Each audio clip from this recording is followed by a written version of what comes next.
Hello everybody, welcome back to the second part of divisibility test. In this video lecture, we will be talking about the divisibility of numbers 6, 7 and 8. So without wasting any time, let us start. At first, we will be talking about divisibility of 6. In order to understand the rule that governs the divisibility of 6, let us first express 6 in terms of its prime factors. 6 can be expressed as the product of 3 and 2.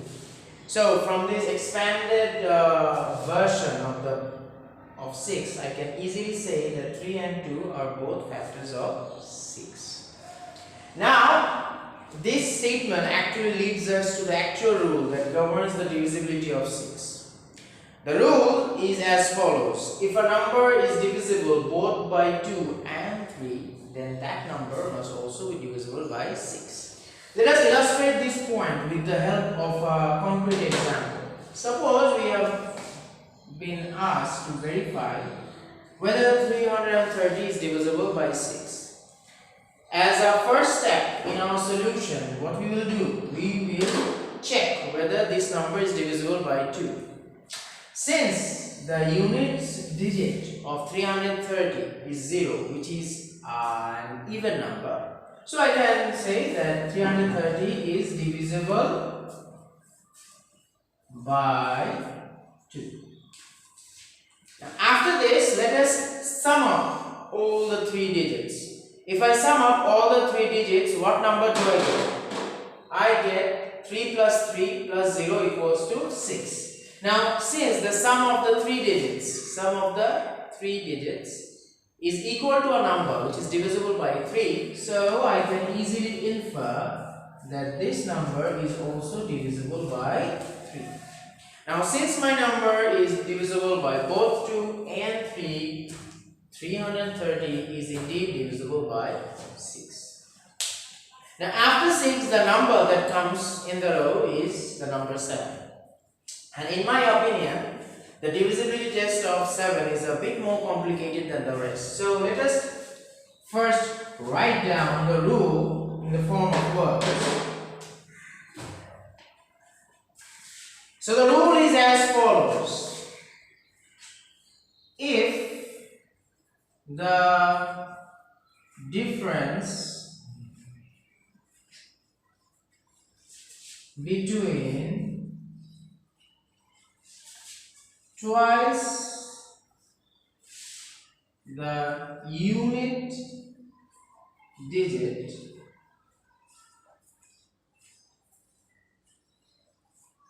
and the number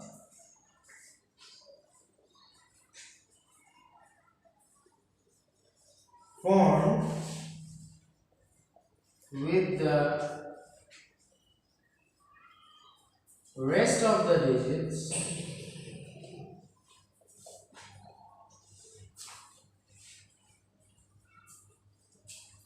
is either 0 or multiple of 7, then that number is divisible by 7. So let me again say, if the difference between twice the unit digit, whatever digit is in the units place, you take it and you make it double, and the number formed by all the digits except the unit digit, if the difference between these two is either 0 or multiple of 7, then that number is indeed divisible by 7. Let us illustrate this point with the help of a concrete example.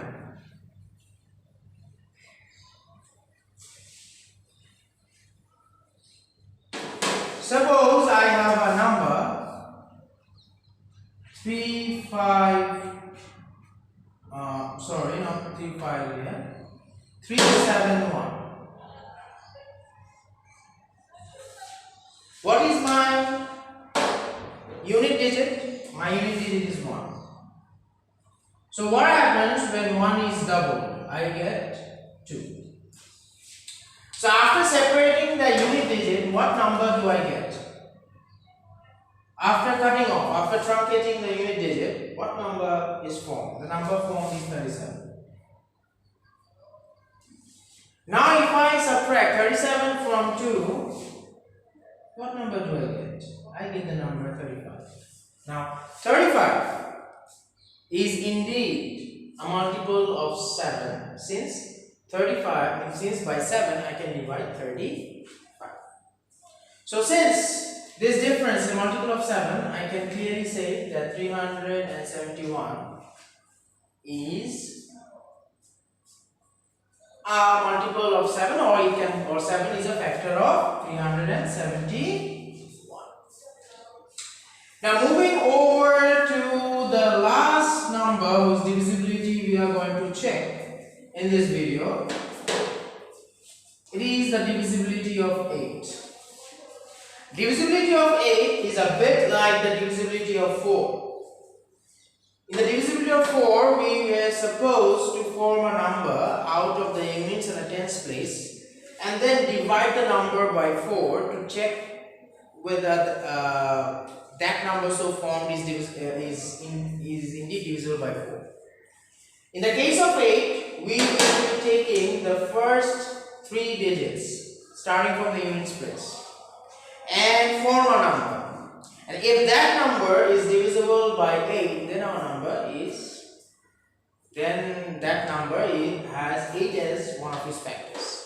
Now the question obviously comes, if we have a 3-digit number, what good this test is? Actually, this test is good, or this test is easy or valid when your number is of 4 digits or more. Because if it is of 3 digits, you will have to perform the division. You cannot tell whether it is divisible by 8 or not by any shortcut. So let us see which digits are divisible by 8. So let us take a 4-digit number. This has run out of ink. Let me use another number. Let us say our number is 38080.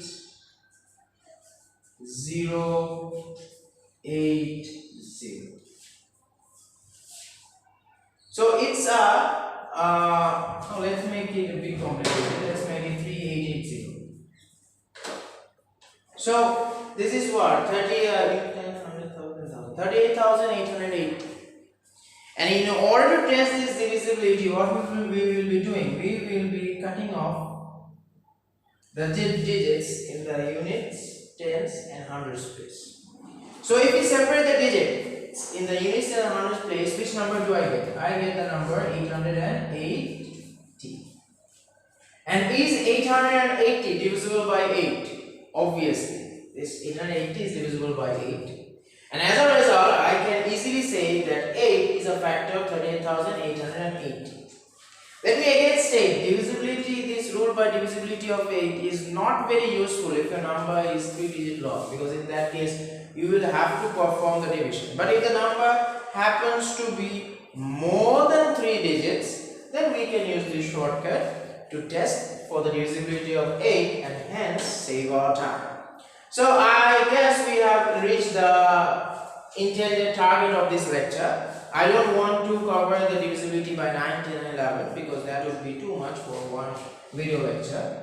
So with this I will end my today's lecture, and in the part 3 of this series we will be talking about divisibility by 9, 10 and 11. So till then, bye bye, see you next time.